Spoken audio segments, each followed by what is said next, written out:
Hi, this is Tony Sagami. A lot of the Chinese experts are warning that the Chinese economy is headed for a hard landing. The two most often cited reasons are the eventual popping of the red-hot Chinese real estate market, or a serious slowdown in the Chinese manufacturing and exports. I'm going to save that real estate question for a later issue, so let's take a look at the manufacturing/export issue this week. First, take a look at this graphic, and you'll see how big of a trading partner the U.S. and Europe are with China. Of course, those are the two areas that are most suffering the economic slowdown, and so the issue is how much of an impact will that have in China.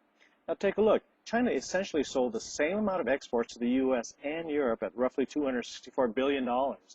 That's a lot of business. But take a look at how much trade that China did with its Asian neighbors. It actually did $521 billion, which means that China does as much business with its Asian neighbors as it does with Europe and the U.S. combined. Plus, that percentage within Asia is growing each and every year. Now, an even more important consideration is the changing dynamics of the Chinese economy. Specifically, I'm talking about how China is slowly but steadily changing itself from the manufacturing workshop of the world to a more internal-powered, consumption-driven economy. Take a look at this chart from HSBC. As you can see, exports made almost zero contribution to China's 9.6% GDP growth in the first half of 2011. At the other hand, domestic demand contributed about 110% of China's GDP growth since 2009. Now, it always hasn't been that way.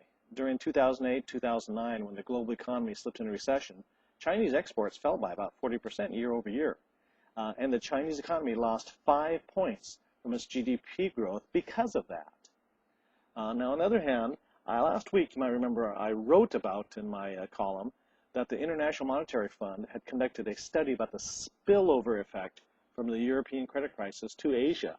The IMF looked specifically at the United States, the European Union, China, Britain, and Japan, all of which have large volumes of trade with each other, and found that there was significant regional spillover impact. Regional. In other words, China is much more affected by what happens in Japan and vice versa, while the Eurozone shocks matter more to its European neighbors. In short, the IMF is saying that the problems in Europe will not have a serious impact of China and its Asian neighbors.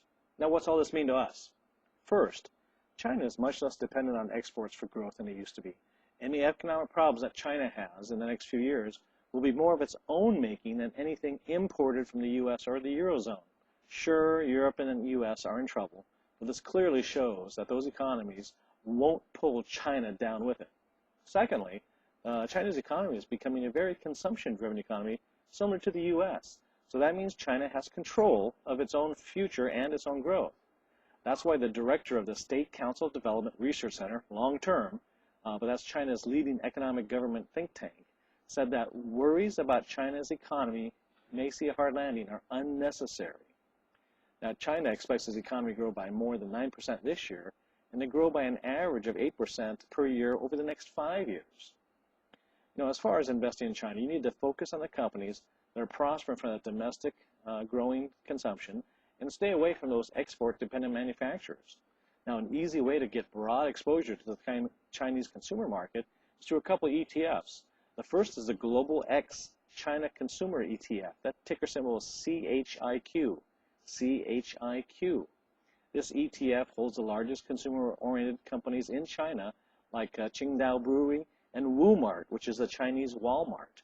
Another ETF you could take a look at is the EG Shares Dow Jones Emerging Markets Consumer ETF.